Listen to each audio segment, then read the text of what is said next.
ნუ მოდი ვიტყოდი რომ არა თუ ნაკლებად არამედ საერთოდ არა და აი თქვენ ეთერის საშუალებით ახლა ერთხელ და სამუდამოდ ეს საკითხი თუ კიდევ აჩენს რაიმე კითხვებს და მე ვერ ხვდები და არ მესმის რატომ შეიძლება აჩენდეს კიდევ რაიმე კითხვებს იმ სიტუაციაში და იმ ვითარებაში, როდესაც ჩვენ პირველივე დღიდან ვამბობთ რომ მივდივართ არჩევნების გზით, რადგან არჩევნები ეს არის ხელისუფლების სულილების მშვიდობიანი ფორმა, დემოკრატიული ინსტრუმენტი, რომლის გამოყენებისგან ჩვენ უარის თქმას არ ვაპირებთ და რა თქმა უნდა იმასაც ვამბობდით, მინდა შეგახსენოთ, რომ ჩვენს გადაწყვეტილებაზე სხვა ფაქტორები გავლენას ვერ ახდენს. ეს აქამდეც დავამტკიცეთ რომ ასეა და ნუ მით უფრო გუშინდელ ამ განცხადებასაც ვერანაირი შედეგი ვერ აქვს. სიტყვით ადრესატი თქვენ არიყავით. არ მიგიღიათ ადრესატი მათი გადმოსახედიდან ვიყავით, მაგრამ თქვენი გადმოსახედით არიყავით, თქვენთვის ეს საინტერესო არ იყო როგორც მივხვდით. ნუ საინტერესო არის იმ გაგებით რომ ჩვენ ხავ ვამბობთ უკვე დიდი ხანია რომ ჩვენ არჩევნებში მონაწილეობის გადაწყვეტილება მიღებული გვაქვს, ახლა ვართ გადასული უკვე მეორე ეტაპზე. ეს მეორე ეტაპი გულისხმობს უპარტიო კანდიდატების შერჩევას მნიშვნელოვან ქალაქებში მეურობის კანდიდატებად, რაც ჩვენი აზრით ახლა ერთობაზე როცა არის და ერთიანობაზე დაუგარი არის გაცილებით მეტ თავისუფალ სივრცეს ტოვებს მათ შორის პოლიტიკურად ერთმანეთთან დაპირისპირებულ პარტიებს შორის გარკვეული შეთანხმების მიღწევის, იმიტომ რომ შეუძლებელი იქნებოდა დღევანდელ პირობებში შეთანხმება პარტიულ კანდიდატებზე. ამიტომ ჩვენ თქვით რომ მოდით ვიმსჯელოთ უპარტიო კანდიდატებზე და ასეთი დღეს ჩვენ საზოგადოებაში უამრავი ადამიანია, რომელსაც ჩვენი პარტიული რესურსებით შეიძლება გვერდში დაუდგეთ, დავეხმაროთ და მივახციოთ იმას, რომ რამდენიმე თუნდაც მსხვილ რამდენიმე ქალაქში ყავდეს ასე ვთქვათ საზოგადოების წარმომადგენელი ოპოზიციურად განწყობილი ამომრჩევლის სახელით. მაშინ ახლა პირიქით გითხავთ ბატონ გიორგი, აი ახლა რასაც თქვენ ამბობთ, ამის ადრესატი ვინ არის? ამის ადრესატი. დიახ, თუ თქვენ არ ხართ იმის ადრესატი, რაც გუშინ რვა პოლიტიკურმა პარტიამ თქვა, ახლა თქვენ რასაც ამბობთ, იმისი ადრესატი ვინ არის? ვის მიმართავთ? ამის ადრესატი, რა თქმა უნდა, ჯერ კიდევ არის ის დარჩენილი 4, ასე თუ ჩვენი ჩათვლითაც ჩვენს გარდა 3 ბარიერ გადალახული ოპოზიციური პარტია. რომელთაც გუშინ გამოხატეს ძალიან მკაფი ოპოზიცია, რომ არ მიიღებენ მონაწილეობას. სამწუხაროდ უკვე უნდა შევეგუოთ იმ გარემოებას, რომ ისინი არ ხებულობენ მონაწილეობას. ანუ ვიღაც სხვა არის ადრესატი, როდესაც კანდიდატის შერჩევაზე მიდგება საქმე. ვისთან უნდა შეათანხმოთ ეს არაპარტიული კანდიდატი? ნახეთ, ახლა ჩვენ როდესაც ეს შეთავაზება გავახმოვანეთ და საჯარო გავხადეთ, იმ მომენტისთვის მაშინ ადრესატები იყვნენ ეს 3 ოპოზიციური პარტია. ნუ ახლა გუშინდელი დღის შემდეგ დანარჩენ ორს თუ გამოურიცხავთ, ბუნებრივია რჩება ლელო, რომელიც ნუ ახლა ჩვენი წინასწარმეტყვის საუბრიდან გამომდინარე ჩანს და ადასტურებს იმას, რომ ისიც არაპირებს საკუთარი პოზიცია შეიცვალოს. ანუ ლელოსთან უნდა გქონდეთ კონსულტაცია. ალბათობით, ნუ ჩვენ ყოველ შემთხვევაში და კიდევ სხვებთან ხედავთ ვინმე სხვა. ზაობას, ნუ ჯერჯერობით ლელოსთან ჩვენ ზაობა გვაქვს. არის ეს კონსულტაცია არის, ალბათ რაღაც შეხვედრები უნდა იყოს. ამაზე კონსულტაციები არის, კიდასწორად, მაგრამ ეს კონსულტაციები არის ერთადერთი უპარტიო კანდიდატების შერჩევის პროცესი. კი ბატონო, ამაზე თავისუფალ სივრცეს ერთიანობის გარდა. ეხლა ოდნავ მოგვიანებით დაგისვამთ კიდევ ამ მიმართულებით შეკითხვას, უბრალოდ მაინტერესებს პრეზიდენტის ბოლო განცხადება როგორ აღიქვით აქციაზე, სადაც ის გამოვიდა, მან თქვა რომ გამარჯვება რეჟიმზე არ მოვა არც არჩევნებში მონაწილეობით, ანუ ეს ნაწილი ერთი ნაწილი ამ ყველაფრის არც შიმშილობით, ეს საკითხი შეგვიძლია ვთქვათ რომ მოიხსნა, იმიტომ რომ ელენემ შეწყვიტა შიმშილობა და ერთადერთი ბრძოლა არის ერთობის ბრძოლა. მაქვს ერთადერთი ამბიცია, რომ ერთობით ქვეყანა გადავარჩინოთ. ზოგიერთმა პოლიტიკურმა პარტიამ ვერ გაიგო ამ განცხადების მიხედვით რა მკაფი ოპოზიცია აქვს თვითმმართველობის არჩევნებთან დაკავშირებით სალომე ზურაბიშვილს. თქვენ რა აღქმა დაგიტოვათ მისმა ამ განცხადებამ? ნუ მოდი პირველში ვთქვათ ჩვენი დამოკიდებულება ერთობასთან დაკავშირებით. ანუ ჩვენთვის მთავარია ერთობა და ერთიანობა მიზნის გარშემო, მოდი ასე ვთქვათ. და დღეს ჩვენი ყველას მიზანი არის ოცნების აი ამ მართლაც საქართველოს ეროვნული ინტერესების მოღალატე და მოძალადე რეჟიმის დამარცხება, ოპოზიციაში გადაყვანა, დასუსტება პოლიტიკურად და ასე შემდეგ. ეხლა იმდენად ავტოკრატიული რეჟიმია უკვე დღევანდელი ოცნება და იმდენად მოახერხა მან კონსოლიდაცია, ასე ვთქვათ, მთელი სტრუქტურების სისტემის, მთელი სახელმწიფო მისი კონტროლის ქვეშ არის. სასამართლო ხელისუფლება, აღმასრულებელი, საკანონმდებლო, აგერ ახლა უკვე ხედავთ ძალიან კარგად რომ ეგრეთ წოდებულ მეოთხე ხელისუფლებას, ანუ მედიას და არასამთავრობო სექტორსაც მიადგენენ, რომ ძალიან რთული იქნება. ჩვენ ამის არ უნდა მოგვერიდოს. ანუ ჩვენ პირდაპირ უნდა ვთქვათ, რომ დღეს ოცნების დამარცხება არის რთული და ეს ერთ დღეში და ორ დღეში ვერ მოხდება. ეხლა თუ ვიღაც ფიქრობს, რომ ოცნების დამარცხების გზა გადის ქუჩაზე და დღეს ახლა დაგვეწია ჩვენ მათ შორის ნაციონალური მოძრაობის ლიდერი სააკაშვილის განცხადებასაც კიდევ ერთხელ არის მოწოდება ქუჩისკენ, ასევე ნიკა გვარამიას განცხადება, რომელიც კიდევ ერთხელ საუბრობს რევოლუციაზე. ხა პირდაპირ ვამბობთ, რომ ჩვენ არც ქუჩის პოლიტიკოსები ვართ და არც რევოლუციონერები არ ვართ. თუმცა ქუჩის მონაწილე ვიყავით დღემდე ვართ, ვახო. მაშინ რისთვის ბატონ გიორგი რა მიზნით? ქუჩაში მონაწილეობა როგორც საპროტესტო აქციის ნაწილი ჩვენ ვიყავით, ვართ და ვიქნებით. ჩვენ როცა რაღაც მიზნით ხომ? იმ მიზნით რომ ყველა მხრიდან მივაყენოთ დარტყმა ოცნებას, მივაყენოთ არჩევნების გზით, მივაყენოთ ქუჩაში საპროტესტო აქციებში მონაწილეობის გზით, მივაყენოთ ჩვენ საერთაშორისო პარტნიორებთან მუშაობის გზით.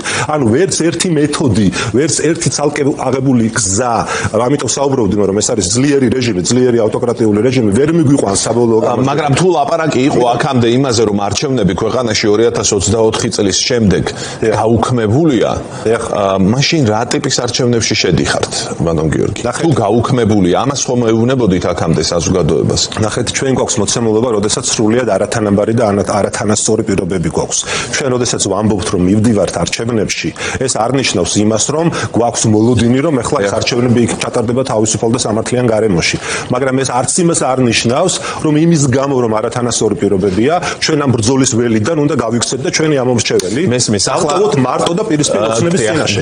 მათ შორის მოდი შევასრულე, მათ შორის ის ამომრჩეველი, რომელსაც გულწრფელად აქვს სურვილი, რომ მივიდეს საარჩევნო უბანზე და ხმა მისცეს.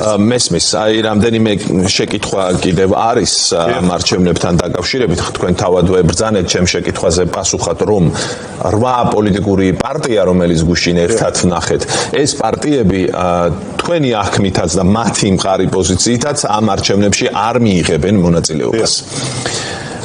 მაშინ თუ კი რჩებით თქვენ და ლელო აი ამ მსხვილი გაერთიანებებიდან, ნიშნავს თუ არა ეს იმას, რომ რასაც რთული უწოდეთ, რომ რთული იქნება არჩევნებში გამარჯვება, რთული კი არა შეუძლებელი ხდება და არჩევნებში მონაწილეობის მიზანი გამოდის არა გამარჯვება, არამედ უბრალოდ მონაწილეობა, იმიტომ რომ თუ ეს პარტიები არ მონაწილეობენ და აგერ კვლევის შედეგიც გვაქვს იმისთვის, რომ ასე ვთქვათ, ვარაუდებით არ ვისაუბროთ, კვლევის შედეგი, სადაც უპირობოდ მონაწილეობას ამ არჩევნებში მხოლოდ 20% ემხრობა. ანუ 70% ან არ ემხრობა საერთოდ, ან საპარლამენტო არჩევნებთან ერთად ემხრობა. თქვენ ამბობთ, რომ ნებისმიერ შემთხვევაში მიდიხართ ამ არჩევნებზე. რის იმედად? თუ სხვები არ მონაწილეობენ და თუ ამომრჩევლის უმრავლესობა ამ უპირობო მონაწილეობას არ ეთანხმება. ნახეთ, ახლა ჩვენ მივდივართ არჩევნებზე მიუხედავად ყველაფრისა. მიუხედავად იმისა, რომ ძალიან კარგად ვიცით, რომ ეს არის ურთულესი არჩევანი ცუდსა და უარეს შორის.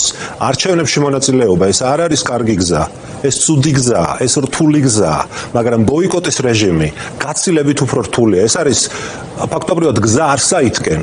ჩვენ ხომ დავსვით ეს კითხვა და დაუსვით ჩვენს ასე ვთქვათ სხვა ოპოზიციურ პარტიებს, რა არის მათი გეგმა ბოიკოტის შემთხვევაში. ამაზე პასუხი კონკრეტული გეგმა დღემდე არ მოგვისმენია.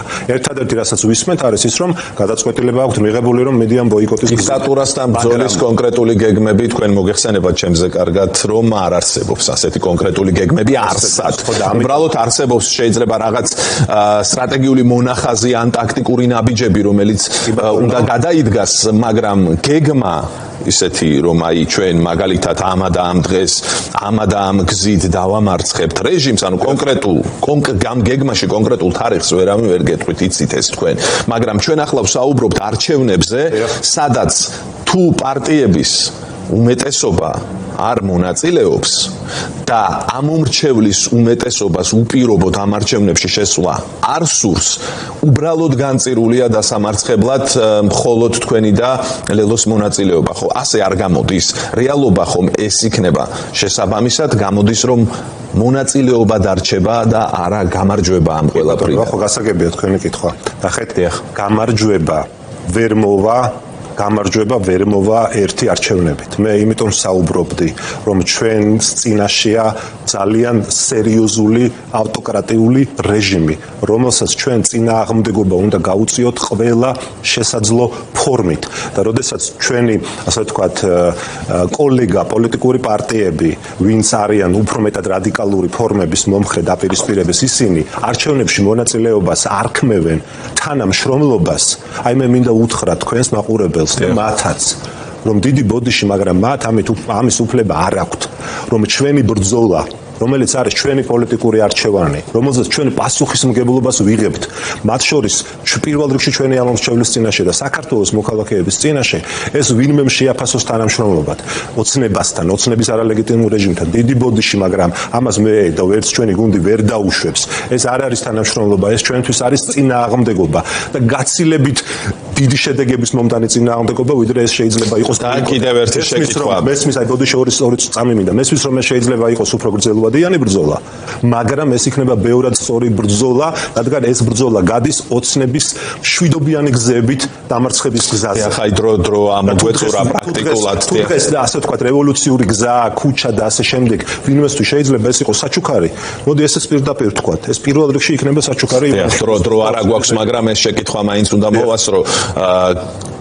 თქვენი პოლიტიკური პარტია შეიძლება კიდევ უფრო მძიმე მდგომარეობაში აღმოჩნდეს, ვიდრე ახლა არის, იმიტომ რომ თუ ამ არჩევნებში შედიხართ, ასეთ შემთხვევაში თქვენი ლიდერი თუ კი არ იქნება საქართველოში და არ ვიცი, ვერ ვიტყვი ამ წუთას ეს მისი გადასაწყვეტია, თქვა დაბრუნდება ქვეყანაში თუ არ დაბრუნდება ამ მრავალწლიანი სასჯელის პერსპექტივის გათვალისწინებით. ეს ამას გადაწყვეტს ალბათ გახარია თავად, მაგრამ თუ არ დაბრუნდება, ეს კიდევ ერთი დარტყმა იქნება თქვენს არგუმენტებზე მონაწილეობის სასარგებლოდ. არ მეთანხმებით, როცა ლიდერი ქვეყანაში არ არის. რატო არ გეთანხმებით, ნახეთ ვახო, რომ შეიძლება ამის გარდაც კიდევ ბევრი სხვა წინააღმდეგობა შეგხვდეს. და ანუ ჩვენ რისი თქვა გვინდა მაშინ, რომ რაც უფრო მეტი წინააღმდეგობა გვხდება, მით უფრო მეტად უნდა დავნებდეთ და გავჩერდეთ. და ჩვენ არ ვართ ის ხალხი და არ ვართ ის გუნდი, რომელიც ასეთი ტიპის წინააღმდეგობების წინაშე ფარხმას ყრის ჩერდება და ჩვენს ამომრჩეველს და ზოგადად საქართველოს მოქალაქეებს მარტო ტოვებს. რაც არ უნდა მოხდეს, ყველა ვარიანტში გადიხართ არჩევნებს. ჩვენ გავდივართ არჩევნებზე და ჩვენი პასუხისმგებლობით გავდივართ ამ არჩევნებზე. დიდი მადლობა. აი ეს არის მთავარი. დიდი მადლობა ბატონ გიორგი შარაშიძე, გახარია საქართველოსთვის წევრი იყო ჩვენი გადაცემის სტუმარი.